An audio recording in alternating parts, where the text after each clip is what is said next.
लोग कहते हैं अपनों के आगे झुक जाना चाहिए, किंतु सच बात तो यह है जो अपने होते हैं वह कभी झुकने नहीं देते।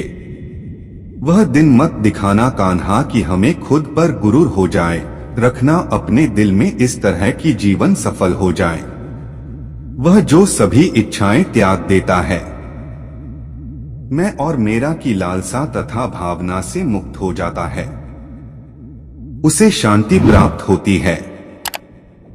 हमेशा छोटी छोटी गलतियों से बचने की कोशिश किया करो, क्योंकि इंसान पहाड़ों से नहीं पत्थरों से ठोकर खाता है।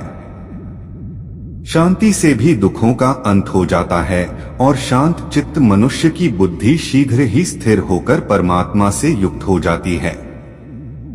अपनी पीड़ा के लिए संसार को दोष मत दो, अपने मन को समझाओ, तुम्हारे मन का परिवर्तन ही तुम्हारे दुखों का अंत है। श्री कृष्ण कहते हैं, एक बार माफ करके अच्छे बन जाओ, पर दोबारा उसी इंसान पर भरोसा करके बेवकूफ कभी न बनो। इच्छा पूरी नहीं होती तो क्रोध बढ़ता है, और इच्छा पूरी होती है तो लोभ बढ़ता है। इसलिए जीवन की हर स्थिति में धैर्य बनाए रखना। अगर तुम अपना कल्याण चाहते हो तो सभी उपदेशों, सभी धर्मों को छोड़कर मेरी शरण में आ जाओ, मैं तुम्हें मुक्ति प्रदान करूंगा। जो हुआ अच्छा हुआ, जो होगा अच्छा होगा। स्वयं को मुझ पर छोड़ दो, अपने कर्म पर ध्यान दो। कर्म ऐसा जो स्वार्थरहित पाप रहित हो। कृष्ण ने दुष्टों को भी अपनी गलती सुधारने का मौका दिया, क्योंकि वो किसी मनुष्य को नहीं, उसके अंदर के बुराई को मारना चाहते थे। संदेह की स्याही से संबंध के पृष्ठ पर कभी शुभ अंकित नहीं होता, इसलिए अपने मन के विचार और संबंधों का आधार दोनों ही शुभ रखें। मोहग्रस्त होकर अपने कर्तव्य पथ से हट जाना मूर्खता है, क्योंकि इससे ना तो तुम्हें स्वर्ग की प्राप्ति होगी और ना ही तुम्हारी कीर्ति बढ़ेगी। इस भौतिक संसार का यह नियम है, जो वस्तु उत्पन्न होती है, कुछ काल तक रहती है, अंत में लुप्त हो जाती है, चाहे वे शरीर हो या फल हो। यदि कोई व्यक्ति प्रेम से, भक्ति से पुष्प, फल, जल भी मुझ पर चढ़ा दे तो उसी भाव से उसे स्वीकार करता हूँ, वह मेरा प्रिय भक्त होता है। उससे मत डरो जो वास्तविक नहीं है, ना कभी था ना कभी होगा। जो वास्तविक है वो हमेशा था और उसे कभी नष्ट नहीं किया जा सकता। जीवन में आधे दुख इस कारण जन्म लेते हैं क्योंकि हमारी आशाएं बड़ी होती हैं। इन आशाओं का त्याग करके देखो, जीवन में सुख ही सुख है। अपने परम भक्तों जो हमेशा मेरा स्मरण या एक चित्त मन से मेरा पूजन करते हैं, मैं व्यक्तिगत रूप से उनके कल्याण का उत्तरदायित्व लेता हूँ। जन्म लेने वाले के लिए मृत्यु उतनी ही निश्चित है जितना कि मृत होने वाले के लिए जन्म लेना। इसलिए जो अपरिहार्य है उस पर शोक मत करो। श्री कृष्ण ने कहा है, अगर तुम्हें किसी ने दुखी किया है तो बुरा मत मानना। लोग उसी पेड़ पर पत्थर मारते हैं जिस पेड़ पर ज्यादा मीठे फल होते हैं। अंतकाल में जो मनुष्य मेरा स्मरण करते हुए देह त्याग करता है वह मेरी शरण में आता है। इसलिए मनुष्य को चाहिए कि अंतकाल में मेरा चिंतन करें। यह सच बात है कि भूल करके इंसान कुछ सीखता है, परंतु इसका यह मतलब नहीं कि वह जीवन भर भूल करता रहे और कहे कि हम सीख रहे हैं। कृष्ण कहते हैं, इस जगत में मनुष्य भौतिक वस्तुओं का भोग कर सकता है।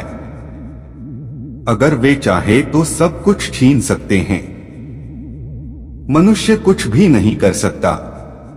स्वार्थ से रिश्ते बनाने की कितनी भी कोशिश करें वो कभी नहीं बनते हैं, और प्रेम से बने रिश्तों को कितना भी तोड़ने की कोशिश करें वो कभी नहीं टूटते। क्रोध से भ्रम पैदा होता है, भ्रम से बुद्धि व्यग्र होती है, जब बुद्धि व्यग्र होती है तब तर्क नष्ट हो जाता है, जब तर्क नष्ट होता है तब व्यक्ति का पतन हो जाता है। आत्मा न तो जन्म लेती है, न कभी मरती है, और न ही इसे कभी जलाया जा सकता है। ना ही पानी से गीला किया जा सकता है। आत्मा अमर और अविनाशी है। अगर व्यक्ति शिक्षा से पहले संस्कार, व्यापार से पहले व्यवहार और भगवान से पहले माता पिता को पहचान ले तो जिंदगी में कभी कोई कठिनाई नहीं आएगी। विषयों का चिंतन करने से विषयों की आसक्ति होती है। आसक्ति से इच्छा उत्पन्न होती है और इच्छा से क्रोध होता है। क्रोध से सम्मोहन और अविवेक उत्पन्न होता है।